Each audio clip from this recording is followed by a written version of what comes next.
जो अपने पुत्र के दाम्पत्य जीवन में प्रवेश की पूर्व बेला में दूरदराज से संत महात्माओं को बुलाकर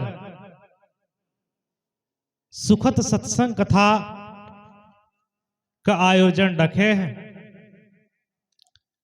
जिसमें बहुत देर से हम सभी स्थानीय संतों के मुखारबिंद से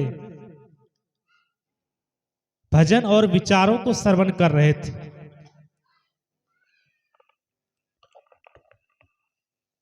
दाम्पत्य जीवन में प्रवेश के पूर्व बेला में आज का यह सत्संग कथा का शुभारंभ हुआ है।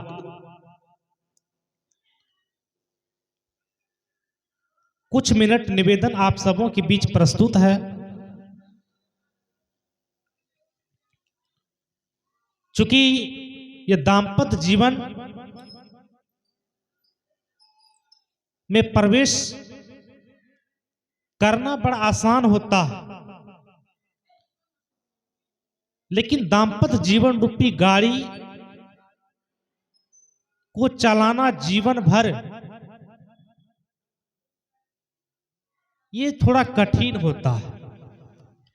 और इन दाम्पत्य जीवन रूपी यात्रा को सफल और सुखद बनाने के लिए जीवन में किसी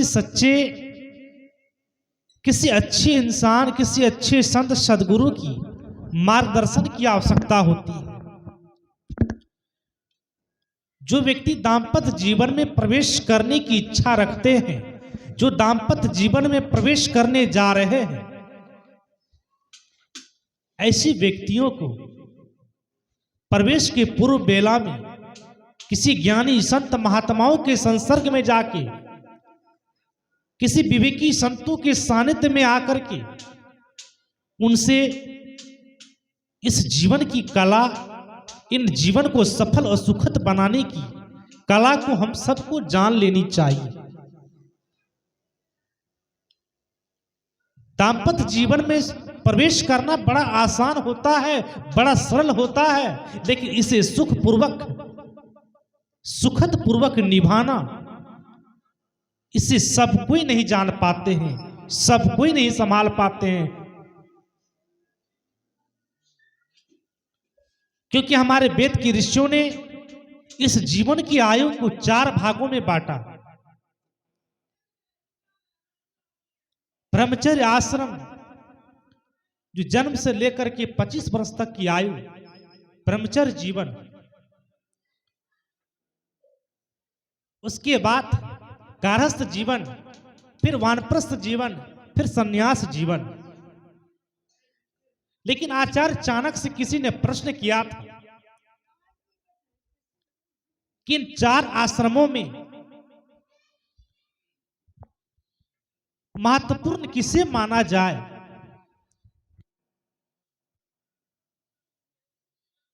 तो आचार्य चाणक्य ने कहा था, पहला स्थान दिया था कि गृहस्थ आश्रम। गृहस्थ आश्रम को आचार्य चाणक्य ने प्रथम स्थान दिया था। विचार करने की आवश्यकता है कि गृहस्थ आश्रम को ही प्रथम प्रमुख स्थान क्यों दिए। क्योंकि आप सबको पता है कि 3 आश्रमों का आधार हमारा एक गृहस्थ आश्रम होता है।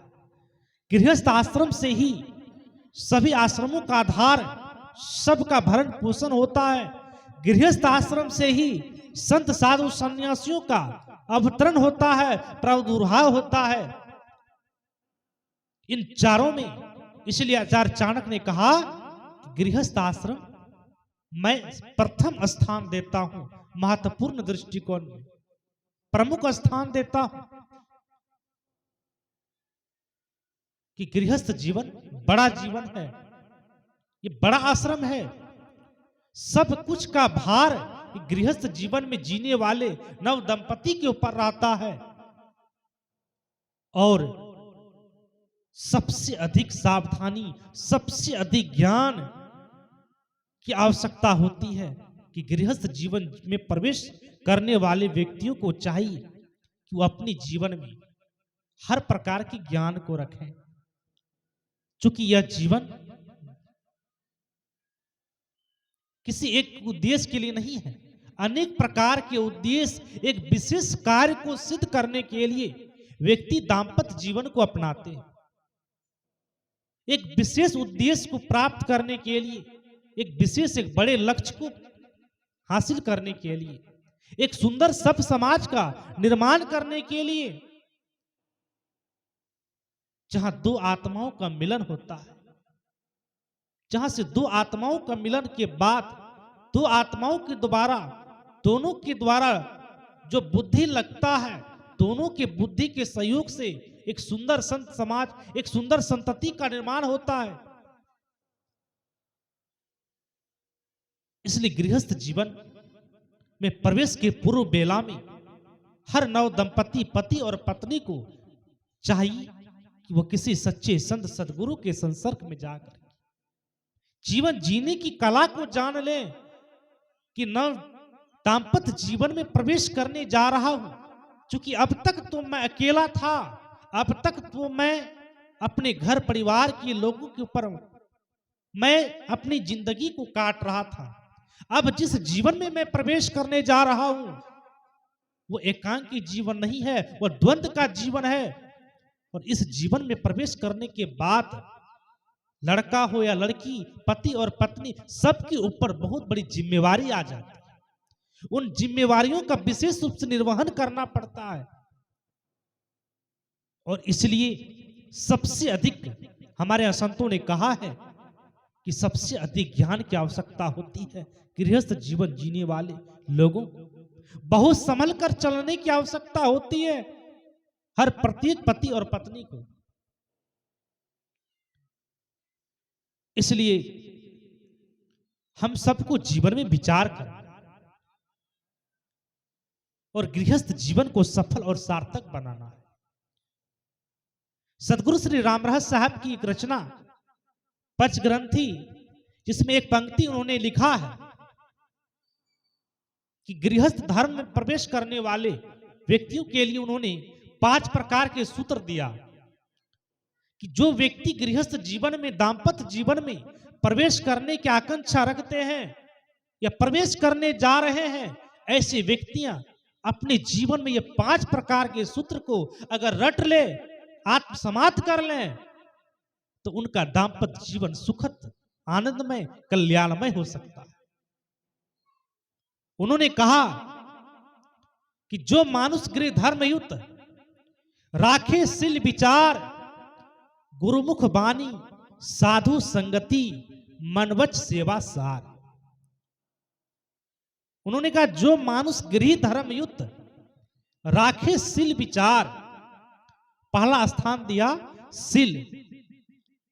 एक प्रकार से सदगुरु कबीर ने कहा है कि शीलवान सबसे बड़ा, सब रत्न की खानी, 3 लोक की संपदा रही शील में आनी। जो शीलवान व्यक्ति होता है वो सबसे बड़ा होता है, क्योंकि शीलवान का तात्पर्य है कि समुच्चय गुण, जितने अच्छे, जितने आदर्श गुण होते हैं व्यक्तियों के अंदर होनी चाहिए, वो सारे गुण एक गृहस्थ जीवन से संबंध रखने वाले पति और पत्नी के जीवन में होनी चाहिए कि समुच्चय गुण आ जाते हैं, सभी अच्छे विचार, अच्छी कर्म उन्हीं में समाहित हो जाते हैं। उन्होंने कहा गृहस्थ जीवन से संबंध रखने वाले व्यक्तियों का स्वभाव शील की तरह होनी चाहिए, शीलवान होना चाहिए। उनके पास में उनकी वाणी मधुर होनी चाहिए, उनका स्वभाव निर्मल होनी चाहिए, उनका पूरा जीवन सदैव निर्मल, सदैव पवित्र होनी चाहिए। दूसरा सूत्र उन्होंने कहा विचार। सदगुरु कबीर ने कहा कि करहु विचार तो सब दुख जाई, परिहरि झूठा केर सगाई। सदगुरु कबीर कहते हैं कि जीवन में अगर व्यक्ति विचार करने लगे तो उनके जीवन से सारी समस्याओं का समाधान हो सकता है। आज आदमी विचार करना छोड़ दिया है, इसलिए गृहस्थ जीवन व्यक्तियों का सुखद नहीं हो पाता है, गृहस्थ जीवन सफल सार्थक नहीं हो पाता है, क्योंकि जीवन में विचार नहीं करता। इसलिए हर नव दंपति का धर्म होता है कि वो अपने जीवन में विचार करें।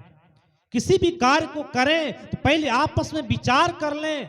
किसी भी कार्य का, किसी भी चीज का निर्णय लेने से पूर्व पति और पत्नी को चाहिए वो आपस में बैठ करके विचार पूर्वक तभी कोई निर्णय लें, तो उससे जीवन में कोई गड़बड़ी पैदा नहीं होगी, कोई समस्याएं पैदा नहीं होगी, कोई दुख, कोई झंझट, कलह उत्पन्न नहीं होगा अगर व्यक्ति आपस में पहले विचार कर ले। विचार नहीं करने के कारण हर गृहस्थी का जीवन आज नरक बना हुआ है, दुखों से भरा हुआ है, एक विचार के अभाव के कारण। इसलिए सदगुरु कहते हैं कि व्यक्ति को चाहिए वो अपने जीवन में विचार को भी धारण करें। एक विचार के अभाव में आदमी गलत भोजन करता है, विचार के अभाव में आदमी मांस, मछली, अंडा, शराब, गांजा, भांग, बीड़ी, सिगरेट ये सब कुछ का सेवन करता है और खुद का जीवन तो नरक बनता है, लेकिन उस परिवार में उन दोनों के द्वारा निर्माण होने वाले संतति का जीवन भी नरक बन जाता है एक विचार करने के अभाव में। और बाद में जब उसे दुख मिलता है तो अफसोस होता है, ग्लानि होती है। अगर वही विचार उसे पहले कर लेता कि ऐसा करने से ऐसा हो सकता है और विचार पूर्वक कोई कार्य करता है तो भविष्य में ग्लानि महसूस नहीं करना पड़ता, दुखों का सामना नहीं करना पड़ता। इसलिए जीवन में विचार पूर्वक हर कार्य को करें तो हमारा गृहस्थी सुखद पूर्वक व्यतीत हो सके। तीसरा, गुरुमुख वाणी। गुरुमुख वाणी का तात्पर्य है कि हर गृहस्थी को चाहिए, हर दंपति को चाहिए, पति और पत्नी को चाहिए कि अपने जीवन में एक गुरु को जरूर धारण करें। गुरु को धारण करने से गृहस्थी जीवन रूपी गाड़ी जो सवार हुए हैं तो उस व्यक्ति को चाहिए कि गुरु के ज्ञान का प्रकाश रूपी बल्ब अपनी गृहस्थी जीवन रूपी गाड़ी में लगा ले, उनकी पूरी गृहस्थी सुखद पूर्वक उनकी यात्रा तय हो सकती है। गुरु क्या है? गृहस्थी जीवन रूपी गाड़ी का ये अगला प्रकाश बल्ब है जो सदैव आपको रास्ता दिखाते चलेंगे और गुरु के ज्ञान रूपी प्रकाश में आपकी यात्रा होती चली जाएगी और आपका पूरा जीवन आनंद पूर्वक सफर आनंद पूर्वक व्यतीत हो जाएगा। इसके उदाहरण के स्वरूप मर्यादा पुरुषोत्तम महाराज श्री राम हम सब के सामने उदाहरण के रूप में है। हम सब उनसे प्रेरणा लें कि भगवान राम अपने जीवन में भी गुरु को स्थान दिए और गुरु के बताए हुए मार्ग पर जीवन पर्यंत चले, उनकी आज्ञा में रहें। जीवन में तरह तरह की समस्याएं आए, मुसीबतें आए, लेकिन गुरु की आज्ञा में रह करके अपनी जीवन यात्रा को तय किया, जीवन की यात्रा की शुरुआत किए और गुरु की जैसे जैसा इशारा हुआ और उनकी बातों पर चलते रहे। उनका जीवन में दुख आया, लेकिन परेशानी आई, लेकिन सब में वह विजय को प्राप्त करता है। ये हम सब के लिए एक उदाहरण है, हम सब के लिए प्रेरणा स्रोत है कि जीवन में संकट आता है, सब कुछ आया, फिर भी एक गुरु का कितना बड़ा महत्व था कि उन्होंने जीवन में गुरु को धारण किया तो सबके जीवन में दुख आते हुए भी सब में वो विजय प्राप्त करता है। इसलिए जीवन में गुरु को स्थान दें।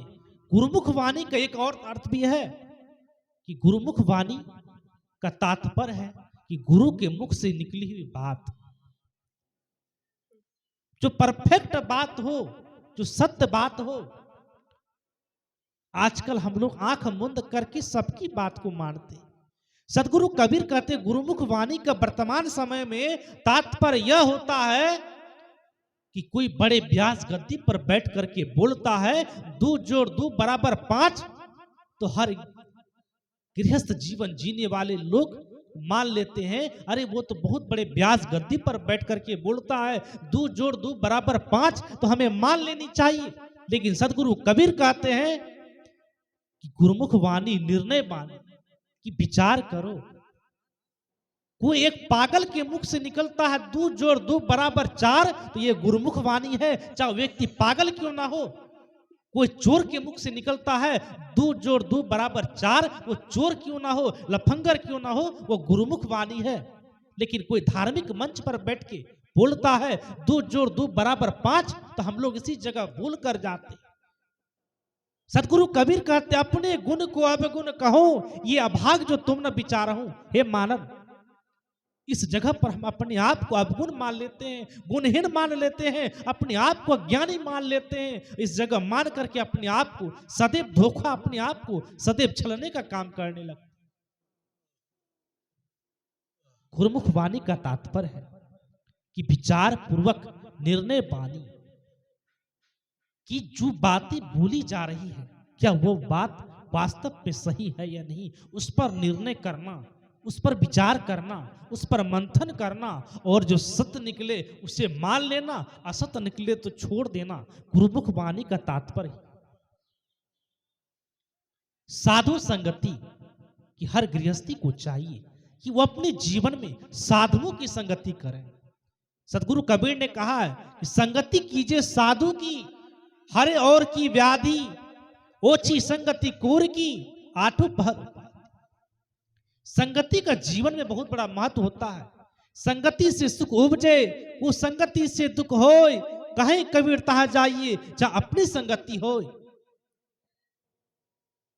और गृहस्थ जीवन से संबंध रखने वाले पति और पत्नियों को चाहिए उनके जीवन में संगति का बहुत बड़ा महत्व होता है। जैसा संगति करेंगे वैसा उनका स्वभाव संस्कार बनेगा, क्योंकि उनके जीवन का रहन सहन स्वभाव, उनके परिवार, उनके घर में जो जन्म लेने वाला संतति होगा उनका सीधा प्रभाव उनके घर में जन्म लेने वाले संतति के ऊपर पड़ेगा। क्योंकि माता पिता का संस्कार, उनका स्वभाव जैसा होगा उनका सीधा प्रभाव बच्चे के ऊपर पड़ता है।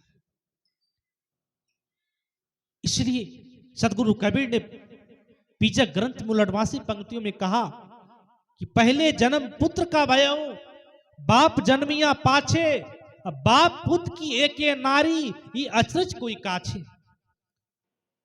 इन पंक्तियों से स्पष्ट होता है, इस पंक्तियों के माध्यम से सदगुरु कबीर का भाव है कि हर आदमी चाहता है कि हमारा पुत्र महान बने, चरित्रवान बने, सदाचारी बने, विद्वान बने।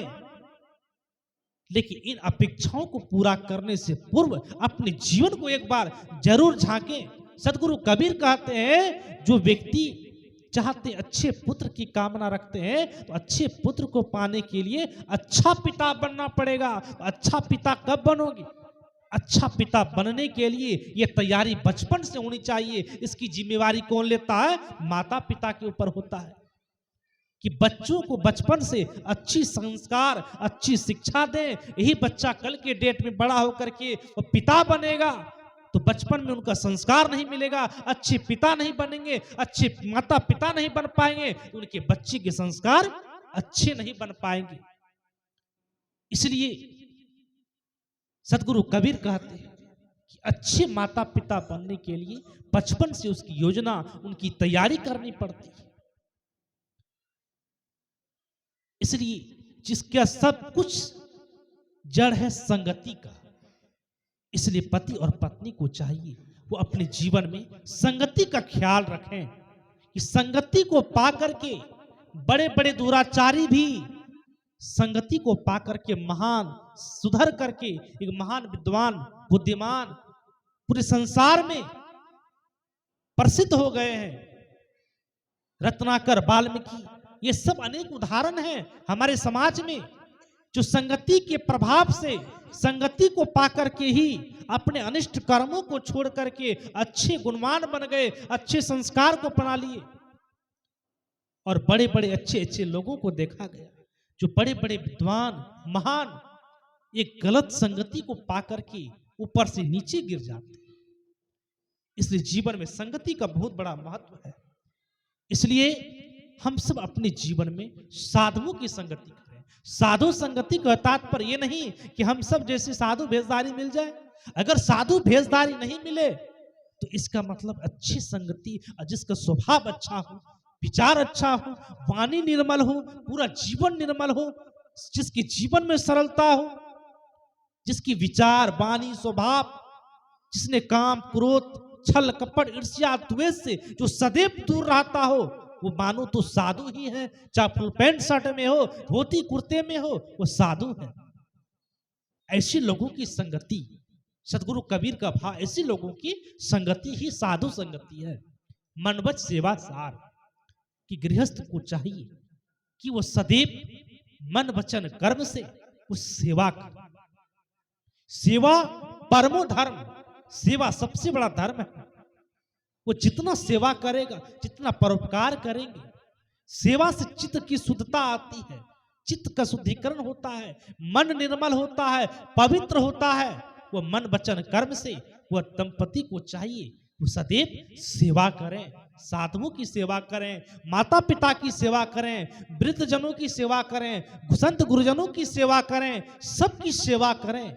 सेवा करने वाला को ऊंचा स्थान होता है, क्योंकि इतिहास गवाह है कि बड़े बड़े महापुरुष प्राचीन काल में वो मोटा मोटा काम किए। सदगुरु कबीर को देखिए, जीवन भर ताने बाने चलाए, कपड़ा बुन करने का काम किया। ईसा मसीह लकड़ी काटने का काम किया। हजरत मोहम्मद बकरी चराने का काम किए। महाराज श्री कृष्ण गाय चराने का काम। सभी महापुरुषों ने जो जीवन में ऊंचे स्तर तक आए हैं, सब मोटा काम करके, सब सेवा करके तभी महान बने हैं। इसलिए सेवा का सबसे बड़ा स्थान होता है। सेवा करने से जीवन में पवित्रता निर्मलता आती है, चित्त का शुद्धिकरण होता है और अच्छे संस्कार भी आते हैं सेवा करने से। इसलिए हम सब अपने जीवन में अगर 5 सूत्र को ज्यादा कुछ नहीं, तो वैवाहिक जीवन में जब विवाह संस्कार संपन्न होता है तो बहुत सारे नियम शास्त्रों में दिए गए हैं।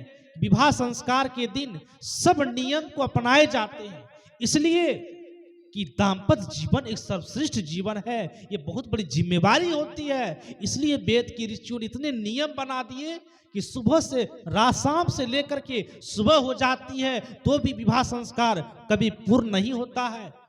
रात भर प्रक्रिया हो जाता है, विवाह संस्कार संपन्न होने में 12 घंटे का समय लग जाता है। इतने विधि विधान किए जाते हैं, क्यों? क्योंकि बहुत बड़ी जिम्मेवारी का आज से वो निर्वहन करेंगे, उनके ऊपर बहुत बड़ी जिम्मेवारी पड़ने वाली है। इसलिए हम सब उतनी मंत्र को, उतने नियम को याद नहीं रख सके तो कम से कम 5 सूत्र को अपने जीवन में धारण करें तो हमारा गृहस्थ जीवन सफल और सुखद हो सकता है, इसमें कोई संदेह नहीं है। इसलिए विशेष कुछ नहीं कहते। श्री साहब जी हम सबों के बीच उपस्थित हैं।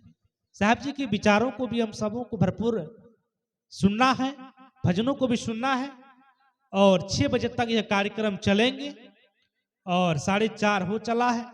इसलिए कुछ निवेदन आप सबों के बीच किया। गृहस्थ जीवन से संबंधित और जो मानुष के धर्मयुक्त राखे शील विचार, गुरुमुख वाणी, साधु संगति, मनवत सेवा सार, इन्हीं साक्षियों पर थोड़ा निवेदन आप सबों के बीच किया। विशेष कुछ नहीं कहते हुए इन्हीं चंद शब्दों के साथ मैं अपनी बातों को देता हूं विराम। आप सबके घट घट में रमने वाले आत्माराम को करता हूं त्रैवार साहे बंदगी, साहे बंदगी, साहे बंदगी।